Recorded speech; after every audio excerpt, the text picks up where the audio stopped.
Morning guys! For today's video, nandito kami ngayon sa Divisoria. Nagising kami ng 4 o'clock.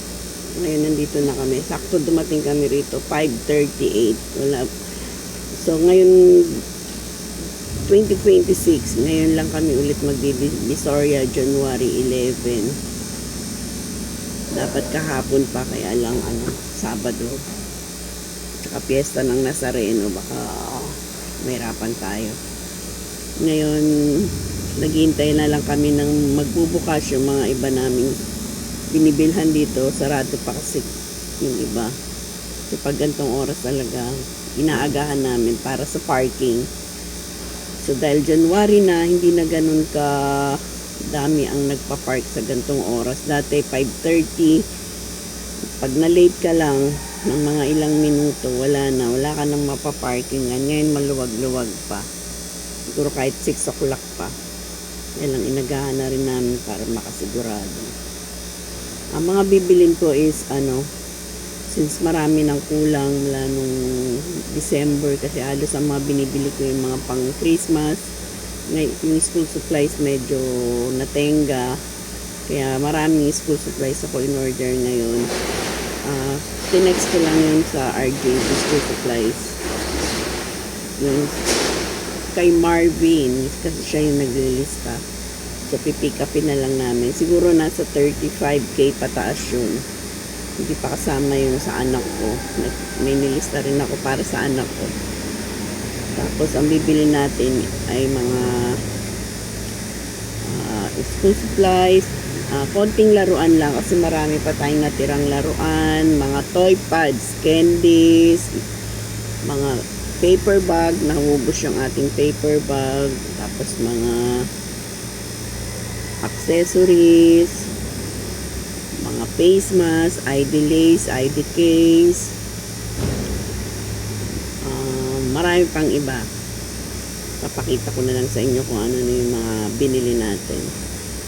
Pero yun naman parati ang binibili natin kada nagdi-Divisoria tayo. Kasi yun naman at yun talaga ang mabili. So, kapag nandito lang tayo, dadagdag na lang tayo ng iba.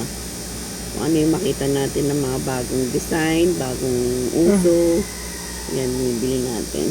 Sarap pa sana matulog. Sa totoo lang kapag magdi-Divisoria, naobliga talaga magising ng madaling araw. Doon ako hirap na hirap kasi ang hirap din ako makatulog agad. Tapos gigising ka ng ganung oras. Ang hirap. Nasanay tayo nang gumigising ng 8 o'clock. Minsan 9.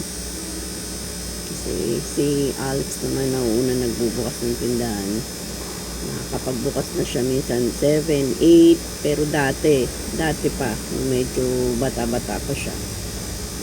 5:30 pa lang na madaling araw bukas na yung tindahan namin. Kasi may mga pumapasok nga dun malapit kasi kami sa school. Yung mga elementary doon sa may Benigno Elementary School. Sa may Commonwealth kami. May pumapasok ng mga estudyante. So, marami nang bumibili. Pero, mula nung, nag-senior na yan, hirap na siyang baligtad. Di ba dapat kapag senior yung iba maaga daw nagigising? Kaya lang kasi kami, late na kami nakakatulog. Babanding pa kami dalawa. Kaya minsan, matagal na yung tulog namin, 1:00. Sa bagay naman, sanay na rin yung customer namin dahil sa gabi naman, naabot siya ng 10:30 sa tindahan, minsan 11 ng gabi, bukas pa siya. So, yung mga bumibili ng pang-umaga, bumibili na sa gabi. Dahil alam nila, late na siya magbukas. Kaya parang ganun din naman. Kaya nakasulit pa rin naman sa tulog. Ayan guys, yan ang buhay tindera, mahirap. Kailangan mo ng tiyaga, tiis, sakripisyo, haba ng pasensya sa mga customer. Kailangan mo talaga ng doble sipag. Hindi pwede yung tatamad-tamad ka kapag may tindahan ka. Yung magbukas ka lang kailan mo gusto, magsara ka kailan mo gusto. Kami halos araw-araw kami bukas. Nangihinayang din kami magsarado. Pero kapag talagang kailangan, nagsasarado kami. Kasi wala rin naman kami masyadong mapagkatiwalaan sa aming tindahan. Yung mga anak ko naman may pamilya na, tapos may bunso namin. Yun lang, kapag itong linggo na to wala siyang pasok, iwanan namin siya doon kasama ng tindera namin. Hindi rin kasi basta-basta kapag may negosyo ka, pagkakatiwala mo na lang. Mahirap na, lalo na pag pera na ang involved. Hindi maiwasan talaga yan. Nakakagawa sila ng hindi ka nais-nais. Kahit may CCTV ka pa, kapag gusto talaga nilang mangupit, wala kang magagawa. Kaya kaming dalawa lang mag-asawa nagpapalitan sa tindahan, nagkakaha. Basta yung tindera namin nagtitinda, pero honest naman yun. Kaya lang syempre hindi pa rin namin siya pwedeng iwanan lang siya lang, kailangan may kasama siya kasi mahirap din mag-isa lang sa tindahan, dahil lalo na pag sabay-sabay yung bumibili. Kaya ayan lang guys, kung gusto niyo magkaroon ng tindahan, gusto niyo umasenso ang inyong tindahan, kailangan niyo mag-focus, bantayan niyo ng maayos, magsipag kayo at lagi kayong magbubukas. Huwag yung bukas-sara.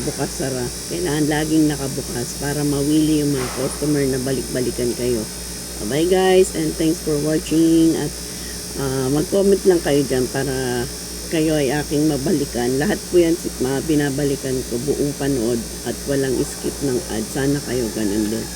Bye-bye. At paki-follow nyo rin po kami sa aming FB account, Alex Joan Vlog. Diyan po kami madalas nakakapag-upload.